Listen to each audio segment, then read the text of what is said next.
Om Sahana Bhavatu Sahana Bhunaktu Sahaviryam Karavavahai Tejasvinavadhitamastu ma vidvishavahai. Om Shanti Shanti Shanti. Let us read from the fourth verse on the page 7. Nischayam shrunu me tatra tyage bharata sattama tyago hi purusha vyaghra trividhas samprakirtitah yajnadana tapah karma natyajyam karyameva tata yajño danam tapascaiva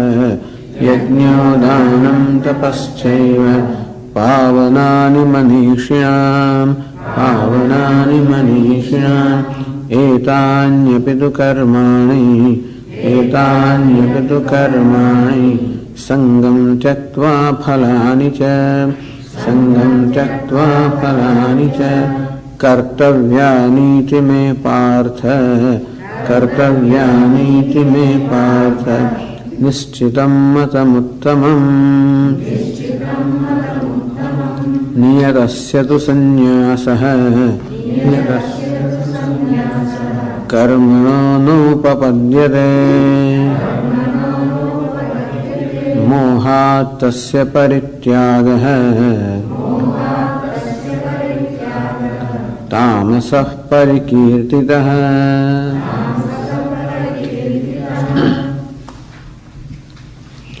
Yajnadana tapah karma natyajyam.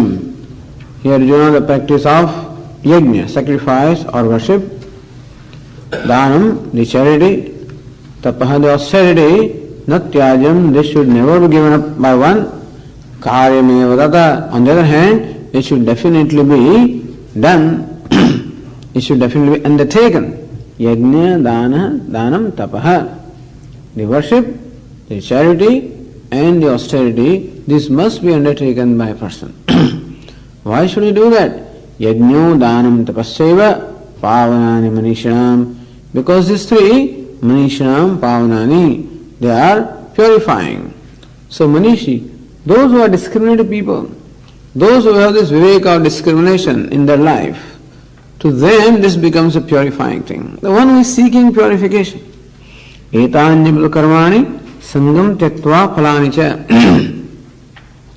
Inasmuch as an action can be performed for the personal reward in terms of the ego gratification or the sense gratification, that could also be the purpose of the action. All the action can be performed also in the sense of offering. Really what I am offering to the action, this is my ego. So either I keep on supporting my ego or sense of individuality, and therefore the likes and dislikes or attachment aversions which are the result of the sense of individuality, I keep on supporting my insecurity. The ego means nothing of that. What is ego? It is even insecurity. Insecurity brings about that likes and dislikes, holding on to things, rejecting something, assertion, aggressiveness, all of these nothing but the insecurity, born of ignorance. And therefore every time I am trying to satisfy my ego or appease my ego, in fact, in a way, I am only supporting my insecurity. That is why Lord Krishna says that an action can be performed for that. I feel secure, of course, when my ego is nourished or satisfied or supported, then I feel secure. But in fact, the very ego is arising from insecurity, and therefore, in fact, I am only perpetuating the insecurity. But not understanding. So when the understanding is not there, then actions are performed to satisfy the ego, for gratification of ego. Etānyapitu karmāni sangam tyaktva phalāni ca. Sangam tyaktva, do it in a very humble way, with humility and also with without attachment to the reward, meaning that not performing the action with the intent of gratification of ego or gratification of the senses. And so seeking gratification is something very natural. And Lord Krishna says, do not support that. That is why Manishanam, those who are discriminating people, discriminating the thinking people, those who understood that this tendency of seeking gratification through senses or gratification of ego, that tendency will only perpetuate the tendency for seeking gratification, and then it can never be really fulfilled. And therefore, I have to grow out of that rather than support that tendency. This is called viveka. So this is the discrimination. So manishanam, vivekinam, those who have this discrimination. And therefore understand that karma yogi also must be a person who has this basic discrimination.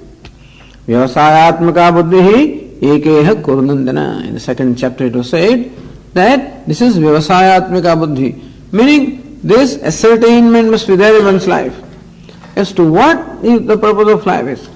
Even though a karma yogi is performing karma, but still he has an understanding of the scheme of life. That the life is for praptasya praptihi, attainment of what is already attained. Then the sense of insecurity which I feel is not the reality about me. Even though that is my experience, that is not the reality about me. And therefore, may I not do anything out of insecurity.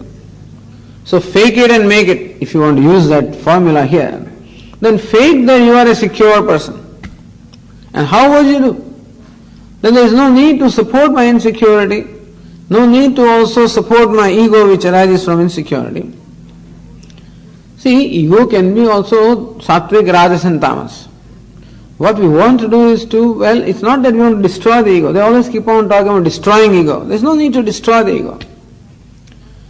We just want to purify the ego from tamas to rajas and rajas to sattva. So when the ego is under influence of tamas, it hates things, it doesn't want to do anything, there is no initiative, no motivation. He wants to drop out or he wants to then not want to participate. Then we convert that from tamas to rajas and whip it up. That you must participate, you must do this is your duty, this has to be done. And threaten it also, if you don't do then this are the consequences. So from tamas, you change it to rajas. But when rajas is there, selfishness will be there because rajas means born of insecurity. Tamas means I am not even sensitive to my insecurity, that's all it means. And rajas means I am keenly aware of my insecurity, keenly aware of my need. So a person under influence of rajas is a keenly desiring, a needy person. So keen sense of my need, this is what rajas is. So my need, my insecurity, and therefore the actions that are performed by me originate from the sense of need or sense of insecurity. Then sattva, that I do not want to support that sense of insecurity. I do not want to support that keen sense of need even though I feel it, I know that it is not real. I know meaning at least I intellectually know that it is not real. Because the Upanishads say, so ultimately Karma Yogi also has the understanding of the teaching of the Upanishad. The Upanishads say that you are Brahman, you are limitless, you are what you are seeking to be, that's what you already are. And therefore, I make that as a basis of my life rather than what I feel about myself. So not what I feel about myself or what I am supposed to be is what I make the basis of my life. So faking in that sense that this is what so that is called Upanishad as Pramanam. So whether I give my buddhi, my present intellect, I look upon that as an authority or as a valid means of knowledge, or I look upon the Upanishad as a valid means of knowledge. Upanishad says you are Brahman. My mind says I am insignificant. Which one am I going to take it to be right? Well, the discriminating person takes the statement of Upanishad as right. And he makes that as the basis of his life. What should I make as the basis of my life? What my mind tells me? That I am insignificant, insecure person, should that become the basis of my life? Or what Upanishad tells me, that I am Brahman. So this is what we call a believer, real believer, not just giving lip service to God and things like that. A real believer is the one, so Astika is the one who accepts the Vedas or Upanishads as Pramanam. And therefore, that teaching becomes the basis of the life. So that teaching becomes a reality for me. Right now it is only a possibility. So I begin with a possibility that I am Brahman, that's a possibility, and it makes sense to me. It is not that I just accept it because Upanishad says that, but then it makes sense to me. When it makes sense to me, then it is only sensible, that should become the basis of my life. And therefore, a commitment to make that teaching a reality for me, that's all. So what is the possibility is to be made a reality. That process is called yoga. And all the time supporting my sense of a need of gratification and doing whatever, to fulfill that need of gratification is called bhoga. So thus there are two lifestyles. Giving reality to my need and insecurity is one lifestyle, and not giving reality to that and basing my life on what the Upanishads say is another lifestyle. Shreya and Preya, Preyas and Shreyas. But anyway, so this is Karma Yogi. So Karma Yogi is not just a person who keeps doing things. He has an understanding of the scheme of things, and therefore there is a certain value. The value is that this Aham Brahma, I am Brahma, I want to make that as a reality for me. And then there are certain obstacles, and they have to be removed. So let my action become a means of removal of those obstacles. So etānyapitu karmāni sangam tyaktva phalāni ca. Therefore, sangha, this attachment to my conclusions about myself, that I am insecure, insignificant, give up that thing. Give up attachment to that, give up identification with that. Phalāni ca, and therefore, do not make the action as means of supporting that. Rather make your actions as a means of offering. Kartavyani, he Partha, this must be done in order for you to grow. This must be done in order for you to remove the many obstacles that are obstructing the manifestation of that wholeness that you are. Nishchitam madamuttamam. So something has to be done also.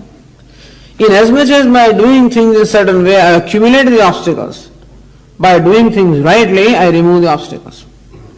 The example that Swami Vivekananda used to give is that you remove one thorn with another thorn. Remove a thorn with another thorn, and then throw away both the thorns.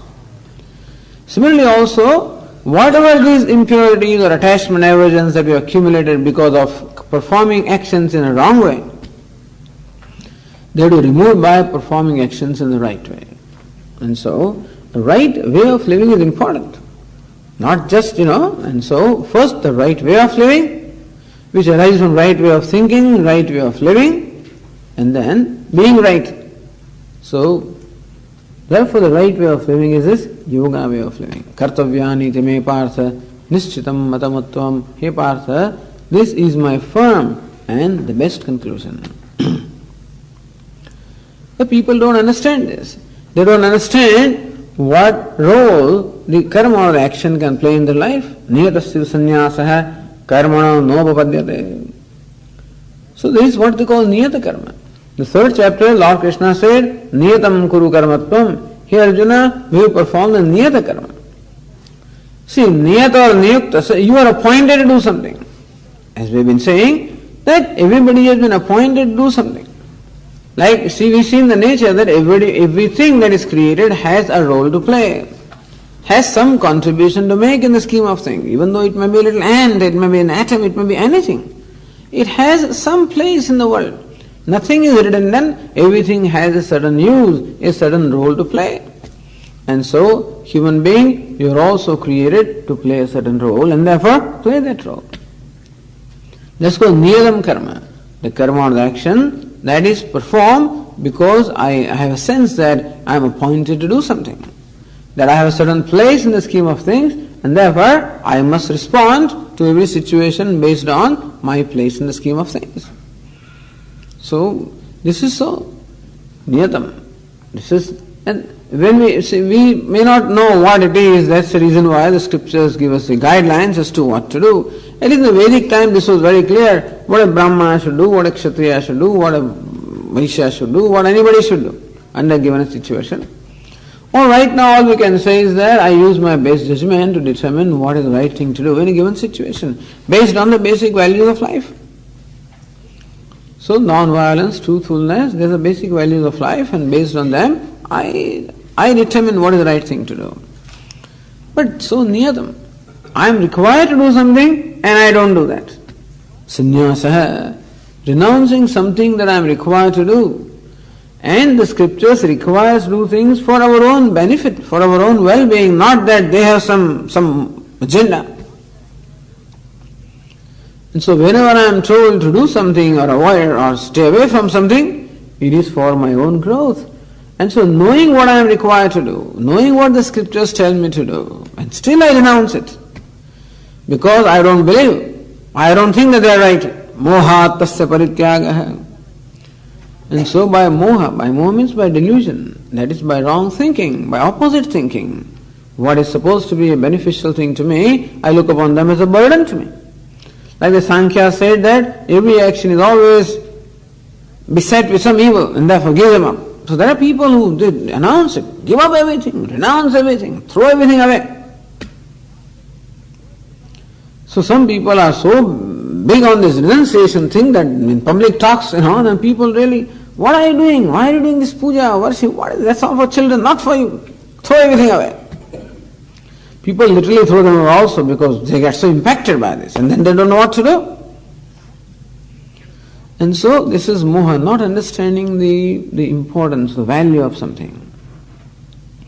You are given a piece of sugar cane, you have to throw it away ultimately, but first of all, squeeze the juice out of that. A piece of sugar cane, squeeze the juice out, then throw it away. Yes, you have to throw it away. You don't keep on chewing and chewing and chewing away. You realize that. You chew up to a certain point, then extract the juice from that and throw it away. There are some fellows who throw away without extracting the juice. There are some fellows who keep on chewing. That also is not right. We say that, take the juice and throw away. But do not throw away before you have made use of it. And so this karma has a very important role to play in the life. Not recognizing what role the duty, karma, the duty has to play in our life, not performing, renouncing, thinking that it is a burden to me, thinking that it has no role to play. That means by moha means a wrong thinking. Tamas means darkness. And because of tamas I cannot see things. And that is a distorted perception. And therefore, on account of that distorted perception, I renounce karma, give up. That is tamasaha parikirtitaha. That is called tamas, born of tamas. Arjuna was doing that in fact. Not recognizing the importance of this karma that was in front of him, he would give it up. And so, Arjuna, that is not right. That is tamas, born of tamas, born of delusion. Very often things happen in our life that we don't know the value of something and we have told you the story earlier. Like this poor man once went to a Mahatma, went to a sadhu who was visiting his village. And this man is very poor and goes to that Mahatma, goes to that saint and says, I am very poor, please do something for me. And that saint gives him something, gives him a piece of rock. So okay, take this. This will remove all your poverty. This man doesn't know what to do with this piece of rock. So in the beginning he placed it in his puja, at his altar of worship. Among the many gods that he already had, he added one more. Kept on doing worship, but nothing happened. 6 months passed, nothing happened. His poverty did not go away, money wealth did not come. He said, what's the use of worshipping this rock because it doesn't do anything, let me use it. And therefore he started using it for chutney, for making chutney. Chutney means for grinding and crushing things. So next 6 months passed that way. The whole year went by. Nothing happened to this man. Again, the monsoon came. That saint happened to again come to that village. Again this man went to him and says, what happened? He says, are you still poor? I'm still poor. Why you came to me last year and I gave you something? Yes, you gave me a piece of rock. I didn't know what to do with it. So what are you doing with it? Well, I'm using it for grinding chutney. Says, look, that is in fact a touchstone, a philosopher's stone. It was what they call a parasmani, means a philosopher's stone. And if it touches iron, it converts iron into gold. Except this man doesn't know that and therefore he uses it for something else. So this karma, the duty is something like that. The duty is actually to convert that iron into gold. My personality is like iron right now, which is black and cold. It is to be made gold and shining and bright. And that's what the concept of duty does. Not recognizing that, people just throw it away. People just neglect it or ignore it. So this is moha. Moha means not knowing the value of something and therefore misusing it or abusing it or not using it. This is one way of renouncing. So there are different kinds. Just because there is renunciation doesn't mean it is right. Then Lord Krishna continues the 8th verse. Dukkhamityeva yat karma, dukkhamityeva yat karma, kaya klesha bhayat tyajed, kaya klesha bhayat tyajed, sakrutva rajasam tyagam, sakrutva rajasam tyagam, naivatyaga phalam labhed, naivatyaga phalam labhed. Dukkhamiti. This is painful. Iti, eva. Yat karma kaya klesha bhayat tyajet. Somebody relinquishes the action merely because it is painful. And kaya klesha bhayat, out of the fear that this is going to bring about physical suffering. So this is nothing but exertion. This is nothing but physical exertion. All it brings about is pain. So some people look upon the duty as a source of pain and exertion, nothing else. So there are people who do not see the meaning, value of duty and therefore they abandon it. There are other people who know that this is duty and I should do that. See, moha means the fellow doesn't even know that he should do that. He thinks that it is useless, it has no use and therefore he abandons it. Here is a person who knows that this is the duty and I should perform it. But he says, what does it do to me? He does not see any benefit in performing duty. It is nothing but physical exertion and nothing but painful, that's all. Therefore, it is merely painful and brings about physical exertion and therefore he relinquishes this duty, relinquishes karma. So that is also renunciation. So people renounce then also. So people renounce because it is painful, like this man, had a lot of problem with his wife and so one afternoon he comes home, he came home a little early. Every evening he used to come home at 5 o'clock and his wife would keep a cup of tea ready for him. And this afternoon he came home at 4 o'clock and wife was just busy. And so he announced, I am here. It's okay. Nobody seems to take notice of his arrival anyway. So you hope that the tea will come in 5 or 10 minutes. The tea did not come anyway. So again he announced his presence. No tea, he shouted. After 15 minutes of this drama going on, his wife said from the kitchen that if you want tea, you can make it yourself. I am busy. That's it. This man was just upset. He says, there is no place in this house. I have no place in this house. I don't want to live here. Just walked out and goes straight to Rishikesh. Goes to the ashram, goes to Swamiji. I want to become a renunciate.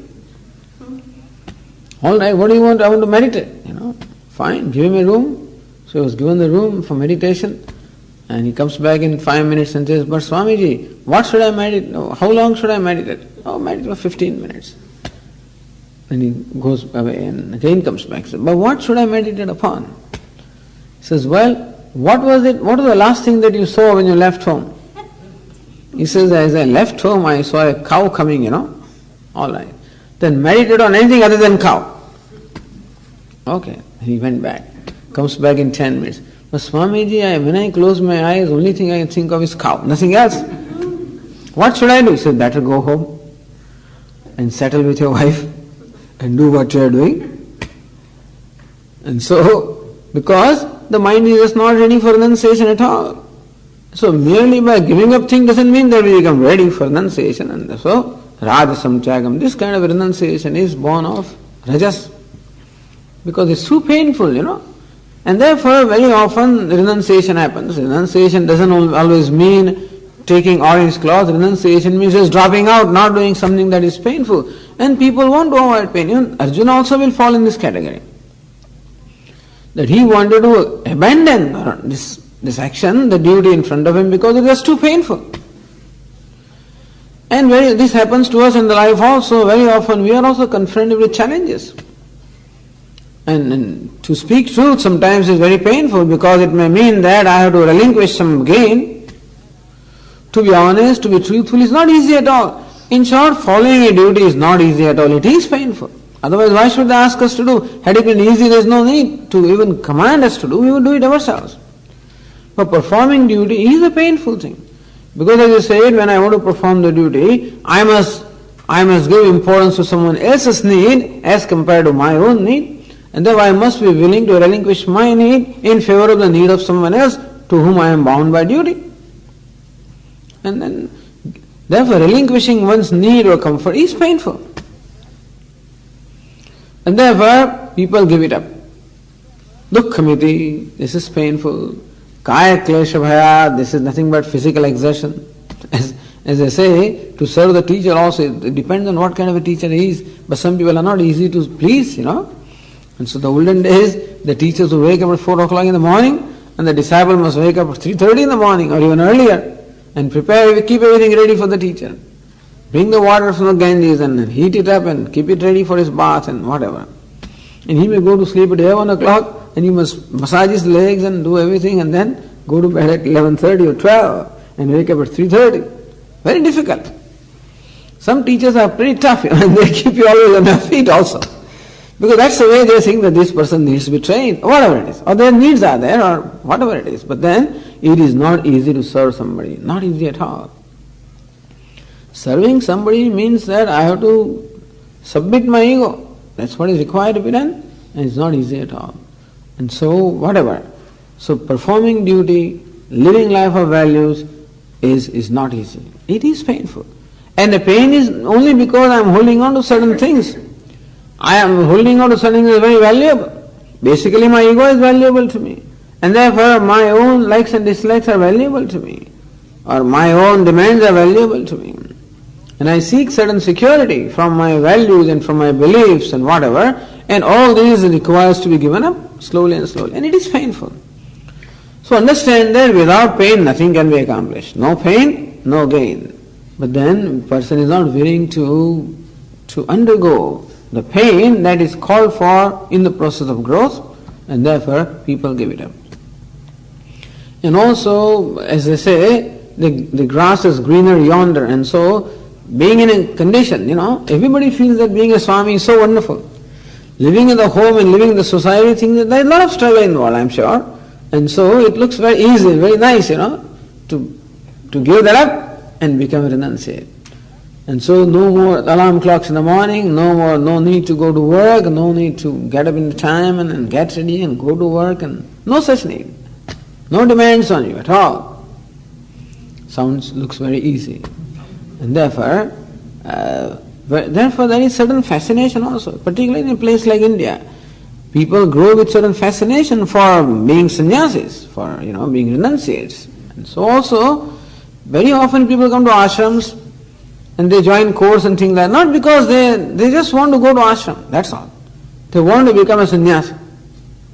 So very often people ask me, Swamiji, when did you decide to become a renunciate? I said, I never decided to become a renunciate. Then what did I decide to do? The only thing I decided was to go to study, that's all. Renunciation, etc. is something that followed in course of life. My decision not to become renunciate. In fact, had they insisted that I must become renunciate, I would not have gone there. Based on kind of ideas that I had at that time, And so, that is how, but it is not that you decide to become a renunciate, it's that you want to pursue the knowledge. Anyway, so dukkham, anyway, because what I am doing or what I am required to do is painful, and therefore there is a natural tendency to take the easy way out, and that is how things are renounced, things are relinquished, things are abandoned. So that kind of a giving up is born of rajas. Sakrutva rajasam tyagam naiva tyaga phalam labhed. And so this kind of a tyaga or renunciation, so-called renunciation, is born of rajas. And even though he becomes renunciate, naiva tyaga phalam labhed, the result of renunciation, the fruit of renunciation, or the benefit that he should gain by renunciation, he does not gain. Sannyasastu mahabaho dukkhamaptum ayogatah. In the 5th chapter, Lord Krishna said that if the mind is not mature, mind has not been prepared by the practice of yoga, and one takes a sannyasa, then dukkhamaptum becomes very painful. Even though sannyasi doesn't have to do anything, that is true. But at the same time, sannyasi doesn't have any benefit also. So, it is all right, sannyasis here are all kinds of things, okay. I mean, you have a refrigerator also, and a microwave also, and all kinds of things you have. You could also have other things if you wanted in the United States. But then otherwise, sannyasis don't have any. You go to Rishikesh, not go to our ashram, go to other ashrams in Rishikesh. Go to Kailas ashram, places like that, and sadhus live all right, but they have a room to themselves. That's the whole thing they have. There is a bed, they call it a seat, whatever it is. There are some racks, which contain some books. That's all that he has. A few pairs of clothes, this is it. They go to the Ganges in the morning, take the dip in the Ganges. There are no hot water showers and things like that. If he has a ceiling fan, well, he's lucky. And that is an ashram, that is better. Some people live in their own hut, in which case they must go out to a nakshatra for getting the food, and you get whatever is cooked there. Nobody asks you, Swamini, what would you like to eat today? How about this, Shall we do this? No such thing. And so, living life of sadhu, meaning that living life of austerity. Basically, what is meant by renunciation is that you have deliberately given up the pleasures of life. So why do they shave the head? Well, the head stands for all the attachments, seeking pleasure. You shave it off, meaning that you are no more seeking pleasures. And so that is what is meant to, and whether you like it or not, that's how it is. And then you have the desire, I want to go to a movie, how about having a slice of pizza? Suppose in Rishikesh, you think like that, you'll have a lot of problems. And so dukkhamaptamayogataha, if the mind is not ready, if the mind has come to a point where it enjoys the study, enjoys the contemplation, enjoys the Ganges, enjoys the company of sadhus, enjoys listening to the scriptures, all this is available there. In places like Rishika or Haridwar, yes, satsangs are always going on. You can go and you don't even have to teach or anything. You can take advantage of listening to the classes, and they are very kind. If you go to Kailas ashram to attend a class in the morning, they'll give you a ticket so that you can have lunch right there. So that way they are very kind, provided you like to do that. But the sadhus, they go and attend class for 1 month and they say, now what are you doing, Maharaj? Well, I'm going to Kashi now. He just wants to go someplace. He goes there for 15 days and then goes to Rameshwar or something like that. Because you require a mind that enjoys things, enjoys a life of study, life of contemplation, enjoys a simple life of austerity. If one has discovered a love for this, fine. But that's a painful, to become simple is very painful, To become simple is not easy at all. And so when one has gone through the painful process of growth, of emotional maturity, then one is ready for living a life of simplicity and austerity. And without that, the renunciation that is done, naivatyaga phalam lavet, renunciation is supposed to give you some reward. And that is knowledge and liberation ultimately. And that one does not get by this kind of immature renunciation. So Lord Krishna is dismissing these renunciations born of tamas as well as born of rajas. What's the third category? Sattva. So what's the nature of renunciation born of sattva? In the 9th verse we are told, Karyamityeva yat karma niyatang kriyate arjuna Sangam tyaktva phalam chaiva satyaga satviko matah. So now when duty comes before me, see, different people respond to the idea of duty in different ways. A person whose mind is overcome by tamas, when he confronts his duty, he sees that it is useless thing and therefore give it up. He doesn't see any use in that.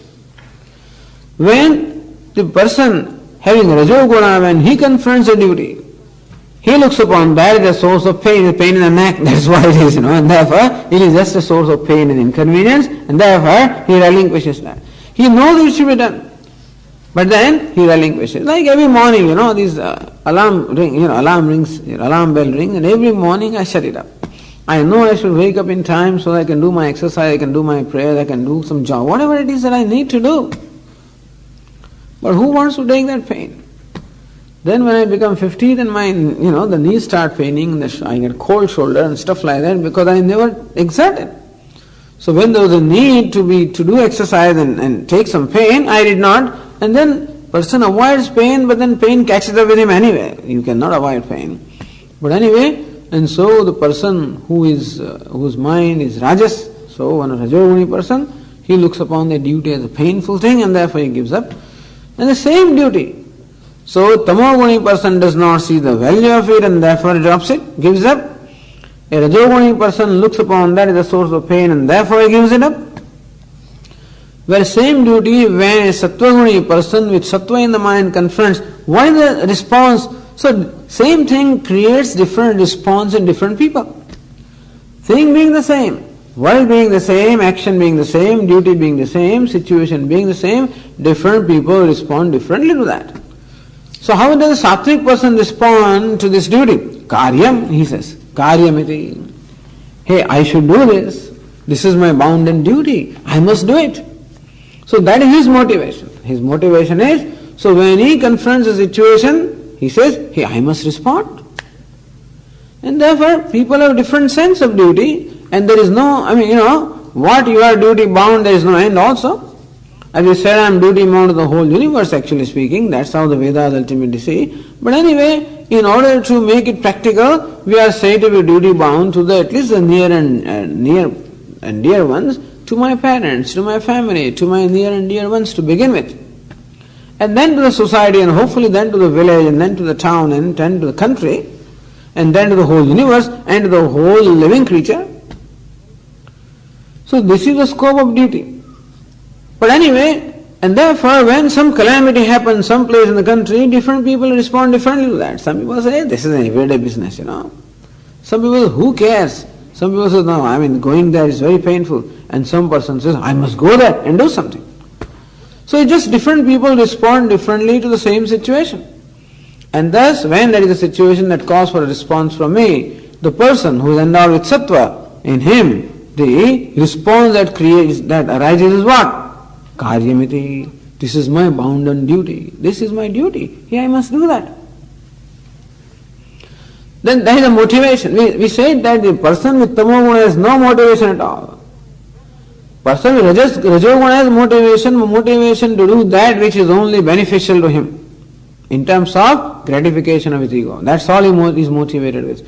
Person with sattva has also a motivation. And what's the motivation? I must do. I must respond. As we say, he feels that it is his privilege to do that. He feels that it is his privilege. It is my pleasure to do that. He doesn't feel a sense of compulsion that is compelled to do. A person with rajoguna feels compelled to do something, while a person with tamoguna doesn't feel compelled. He feels that it is his pleasure. So this is inner motivation. Until that motivation comes, we have to bring motivation from outside. That is the reason why the scriptures tell you do's and don'ts. So scriptures ask us to do certain things and ask us to refrain from doing something. That is because a person requires to be motivated from outside, outward. Sometimes parents have to motivate the children. Come on, go to school, study, Swamiji, my son is so bright, but he just doesn't do anything, doesn't work hard enough. His teacher also says that if he works hard, he can do much better. He's just not motivated. And so people are not there. Therefore then you have to bring out motivation. My son, if you get such and such score in the SAT, this is what you will get. Then the fellow will be motivated.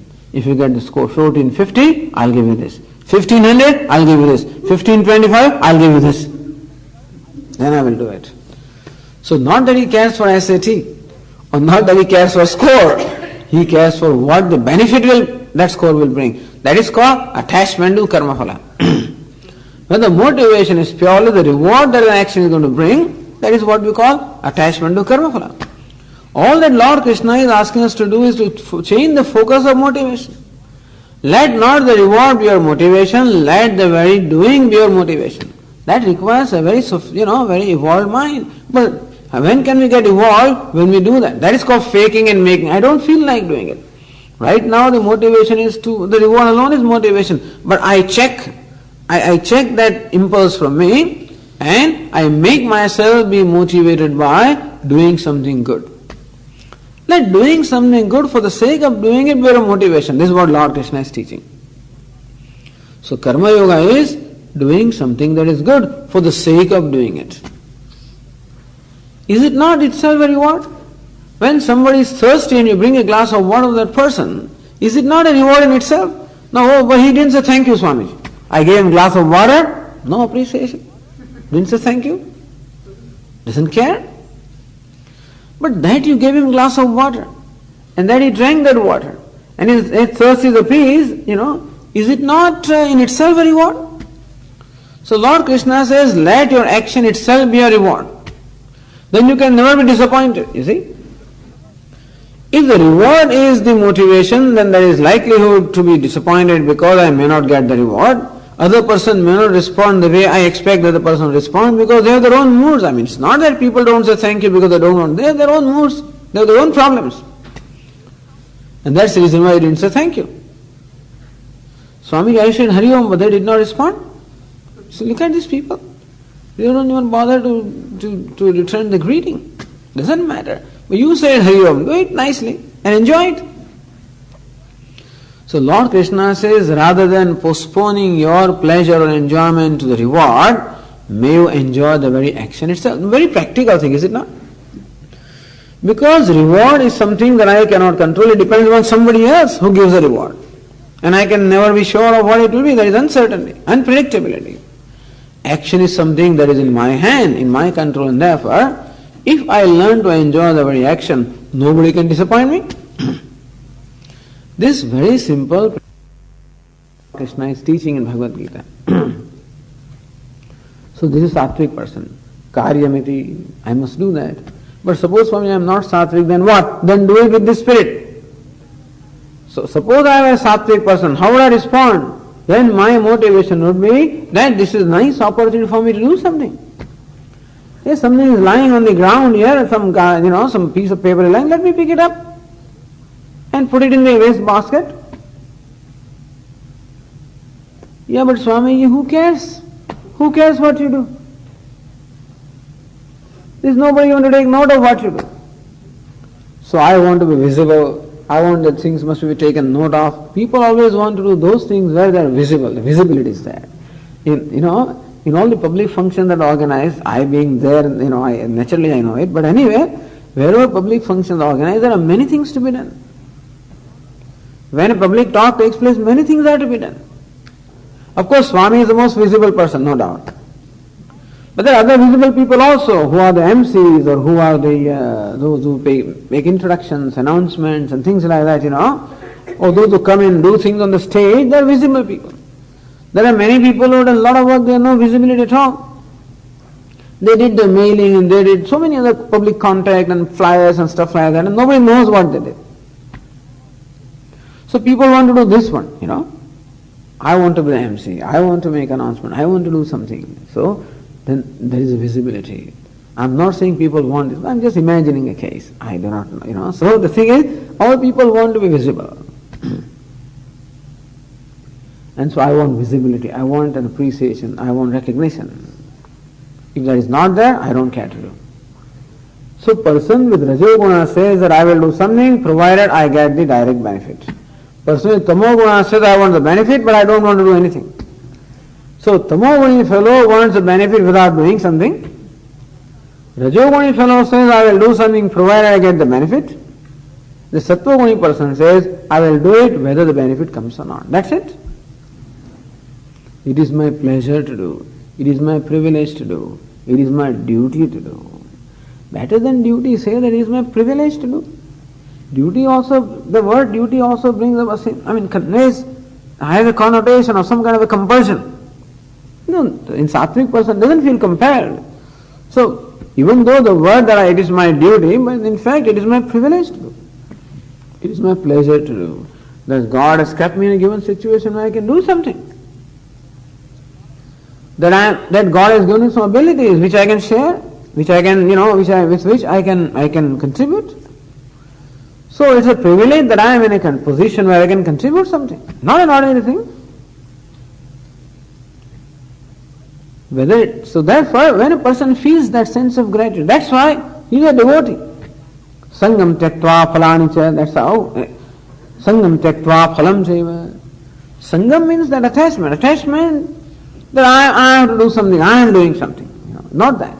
Sangam tyaktva meaning, giving attachment meaning, it is my pleasure to do that. It is my privilege to do that. One who does it as a devotee.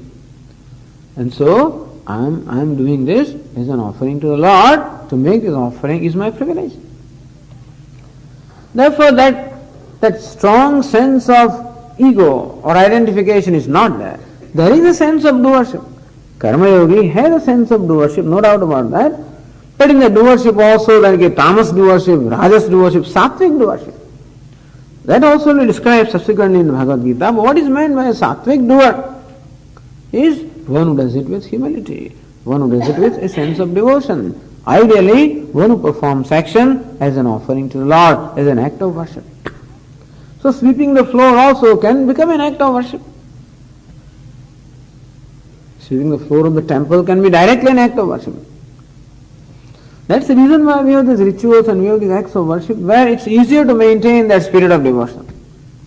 It's difficult to maintain the spirit of devotion in cleaning dining hall. Look at these fellows, they don't know, they're throwing here, this is so dirty. People keep complaining and doing things, But therefore it's difficult perhaps to maintain the spirit of worship there. It's much easier to maintain spirit of worship when I'm making an offering directly to God. Therefore these kind of actions are also helpful. That in our daily routine that there are actions which are meant as a direct act of worship is very useful. But Lord Krishna would want that ultimately that spirit of worship should enter, should pervade my other activities also. It should percolate into that. And so as Swamiji says in one place, that from the small puja room worshipping the Lord, he goes out into the large puja room, which is this world, and offers his puja. But this has to happen. It happens in course of time. But it will happen provided we want to make it happen. Provided I have value for it to happen. It will not happen by itself. As Swamiji says in one place that emotional maturity is something that will happen as a result of an effort. You initiate the process of maturity. It doesn't take place automatically. So the Lord has given this human embodiment, which is a very sophisticated, most evolved embodiment, and therefore God has done his job. So that evolution is complete. With the other evolution, that is the spiritual evolution, that is a responsibility given to human beings. We have to do that. So karmanyavadikaraste, it is your responsibility to perform an action, meaning it is your responsibility to undertake the process of self-growth that you have to do. I have done my job, I have given you whatever you need so that you can use it for your growth, but then you have to do that. And therefore a karma yogi is the one who looks upon his life as a process of self-growth. Therefore he doesn't want anything else. That is why Manishanam, people, those who have discrimination, that ultimately what I want is inner wealth. The outer wealth is okay. It is inner wealth that I want, and that's the purpose of my action. And therefore he looks upon every action as an opportunity to grow, an opportunity to contribute, an opportunity to worship. He's happy. When something to do comes, he's happy. Happy to respond because it's an opportunity. Karya maybe. See the motivations. How the motivation in tamas, motivation with rajas, motivation with sattva. Tamas, useless. I don't see the need of doing. Rajas, too much botheration. Sattva, pleasure to do. Yat karma niyatam kriyate Arjuna. Although Lord Krishna confines the discussion of niyatam karma, the enjoined action. Actions or duties enjoined by the scriptures. These days we do not know what the enjoyment of scripture is because, we no more have that kind of a benefit of a structured life. Those days the life was very structured. The structure was the varnashrama dharma. And so the duties of the members of society were divided according to their caste and according to stage of life. We don't have that. That's okay. But every action can be said to be an enjoined action.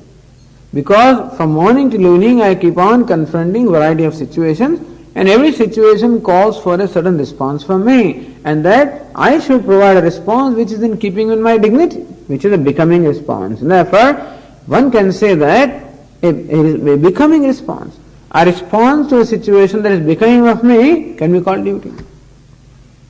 And that it is my privilege to do, it is my pleasure to do. Sangam tyaktva phalam chaiva. While doing it, there is a sense of offering. May the Lord be pleased with this. Sangam tyaktva. Not that I am doing it because of the privileges provided to me. I am doing because of the opportunity given to me. To be a doctor is not an ordinary thing.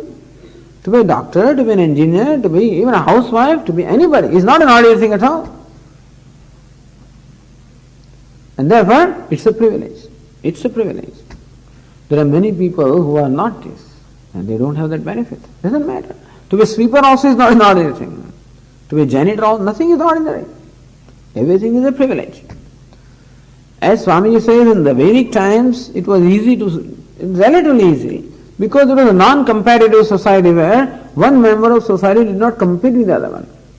Because what you do did not matter so much as how you do that. That you have a certain role to play in the scheme of the society, and therefore you are doing your share. Whether you are a farmer, or whether you are a carpenter, whether you are an ironsmith, whether you are a goldsmith, whatever you are. Everybody was happy doing what they were doing. But once when reward becomes important, then action becomes, then competition comes. Then I realize that my action of sweeping the floor gives me only this much money.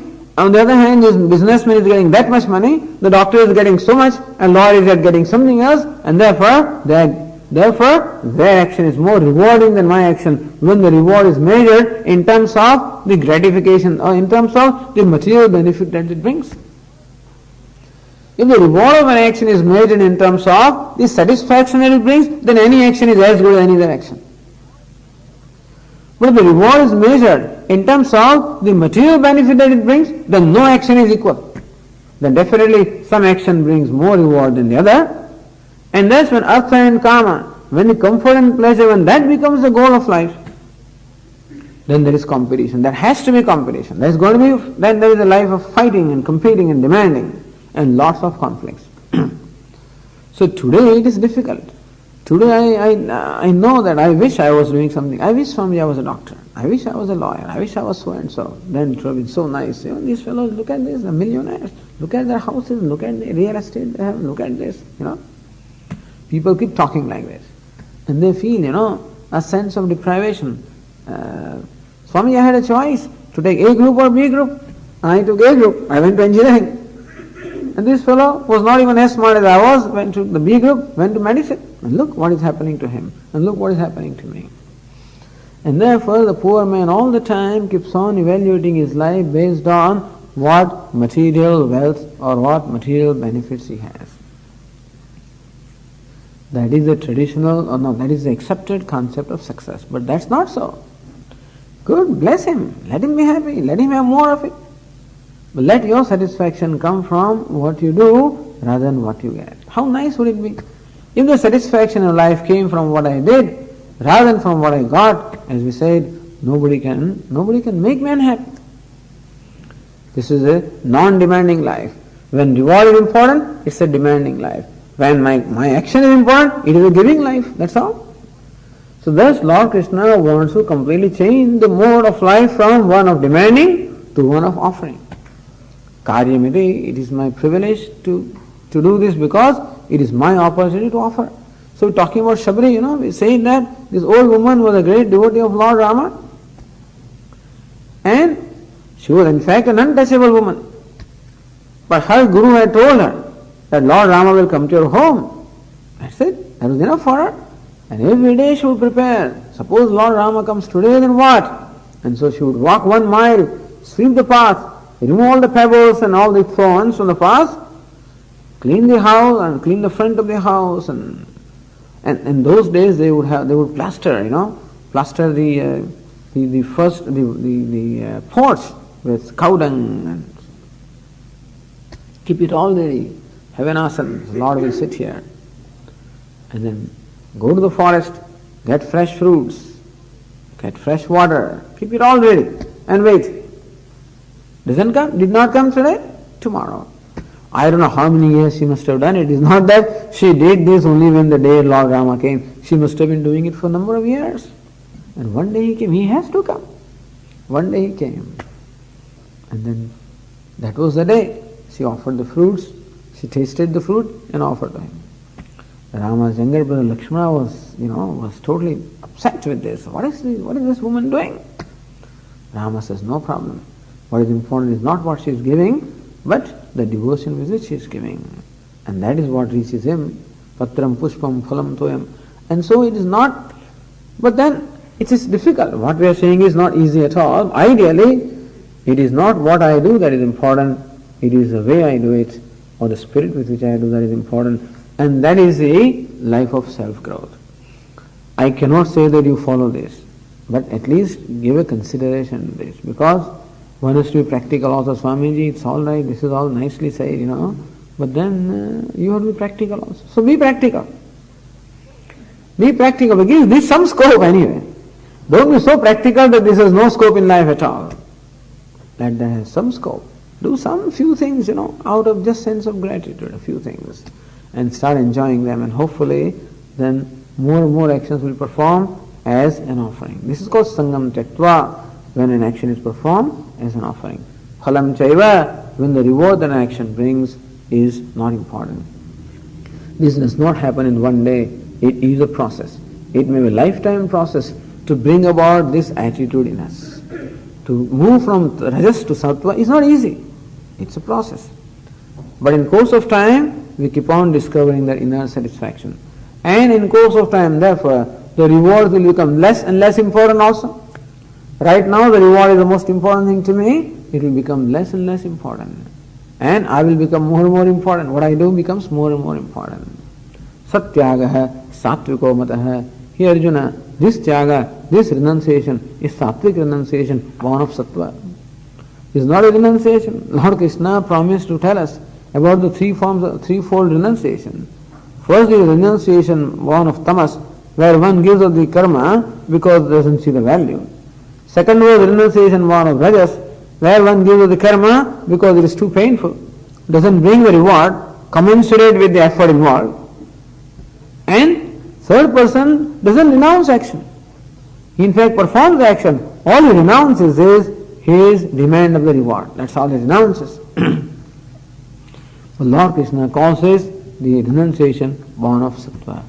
In fact, it is like two apples and one orange, that's how it doesn't make three. But anyway, because the first two are the renunciation of action, the third is the renunciation of the reward of the action. But Lord Krishna considers this a superior renunciation to the other ones, and therefore it is this renunciation where one renounces the reward. It's not easy. As I said, the need for ego gratification is very strong. The need of sense gratification is very strong. And one has to keep that tendency under check. One has to restrain that tendency and make oneself do what is right thing to do.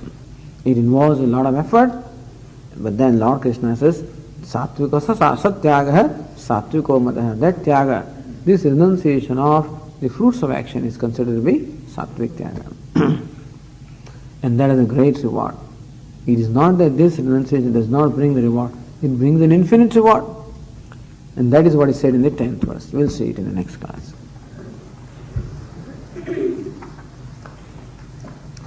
Om Purnamadah Purnamidam Purnat Purnamudachyate Purnasya Purnamadaya Purnameva Vashishyate. Om Shanti Shanti Shanti.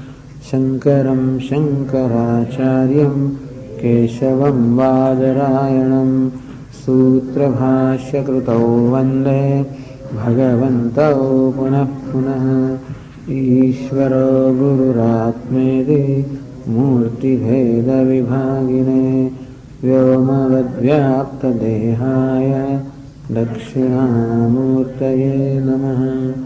ॐ शान्ति शान्ति शान्तिः। हरिः ॐ। श्रीगुरुभ्यो नमः। हरिः ॐ।